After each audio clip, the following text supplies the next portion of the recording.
Bine ați venit în matricea timpului. Se accesează arhiva Anglia secolului XIII. Munca la câmp. Selectare voce. Voce selectată. Bine v-am găsit în matricea timpului, unde astăzi vom face o plimbare prin Evul Mediu. Povestea noastră începe în secolul al XIII-lea, într-o mică moșie din Anglia feudală. În această călătorie îl vom avea ca protagonist pe Edmund, fiul unui țăran. El trăia pe moșia unui lord. În copilărie, acesta a avut șansa să fie luat ca ucenic pe lângă un cismar ce îi ofera un venit substanțial.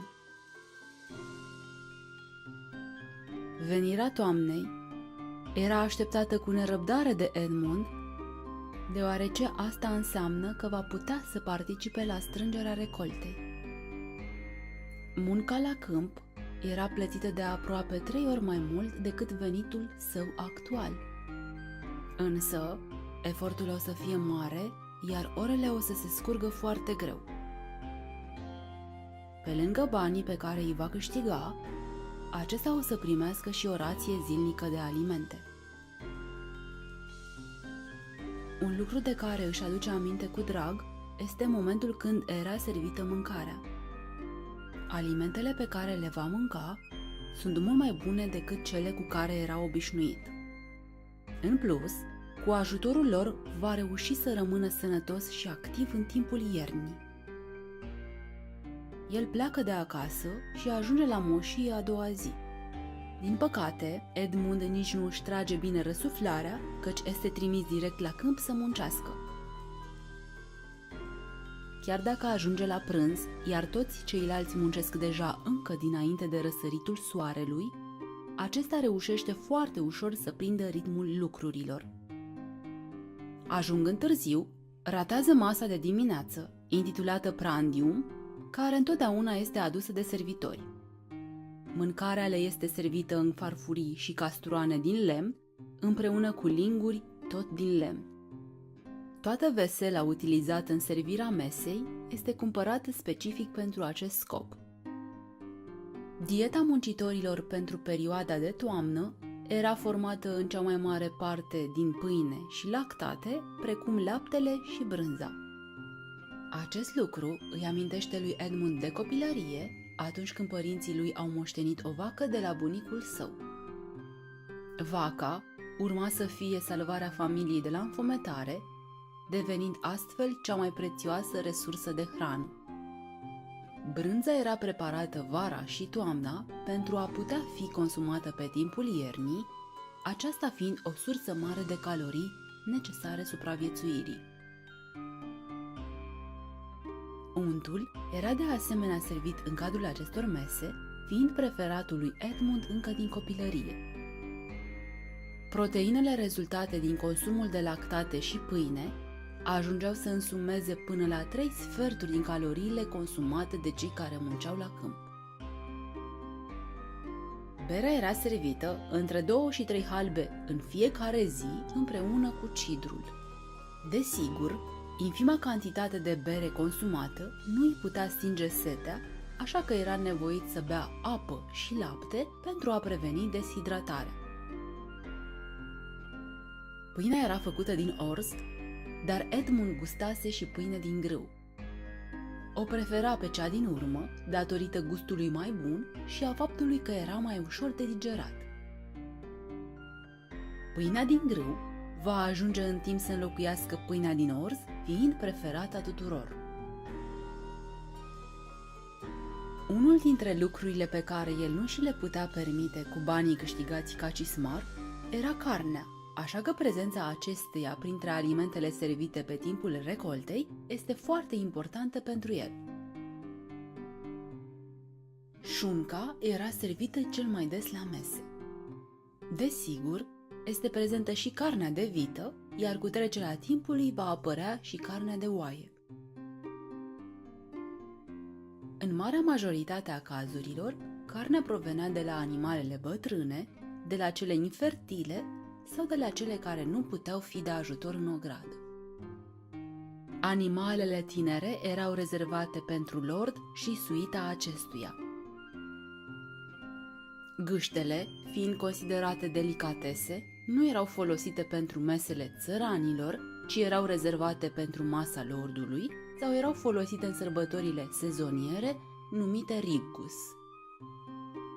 De obicei, gâștele erau îngrășate cu cereale aduse de la câmp, apoi erau servite ca fripturi sau se găseau în componența unor fierturi. Fiertura era o tocană groasă rezultată din fierberea cerealelor și legumelor, care erau servite de obicei în zilele de post. Peștele făcea parte de asemenea din meniu, fiind preferat heringul murat sau codul sărat.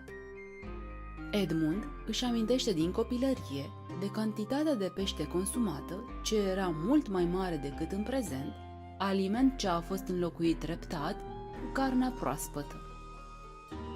Cu toate că marea majoritate a timpului și-o petrece la câmp, el mânca cel puțin o masă pe zi, ad mensam, în casa lordului. Masa era aranjată acolo unde exista cel mai mult spațiu, de obicei în holul mare. O față de masă acopera o porțiune de blat. Doar masa lordului era acoperită în totalitate. Lumânările erau folosite doar atunci când, datorită vremii înorate, holul nu era suficient de luminat. În concluzie, Edmund mânca mese mari formate din pâine de orz, multă brânză, acompaniate de pește murat sau sărat, carne și bere. Acestea, împreună cu banii câștigați, însemnau un trai decent, chiar dacă era doar sezonier. Din punct de vedere nutrițional, mesele servite de țărani conțineau toate elementele unei diete sănătoase, cu combinația dintre carbohidrați și proteine animale, vitamina A și D din lactate și vitamina C din legume proaspete. Niciunul dintre ei nu își puteau permite să mănânce atât de variat în restul timpului, așa că participarea la această activitate era foarte importantă pentru sănătatea lor. El, împreună cu celelalte persoane care lucrau la strângerea recoltei, puteau fi considerați niște aristocrați ai muncilor de jos, datorită acestor mese, descurcându-se mai bine decât țăranii care munceau pământul și fiind plătiți mai bine decât unii muncitori constructori. Odată cu trecerea timpului, din punct de vedere al standardului de viață, clasa din care făcea parte se va apropia tot mai mult de rândurile de jos ale clasei clericilor. Încheierea sezonului recoltei anunță reîntoarcerea la cursul firesc al lucrurilor în mica moșie, dar existând întotdeauna promisiunea următoarei recolte.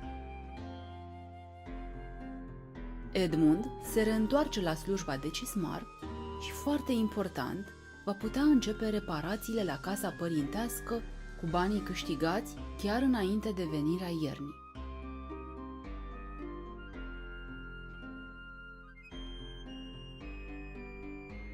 Episodul nostru se încheie aici, până data viitoare când ne vom reîntâlni în Matricea.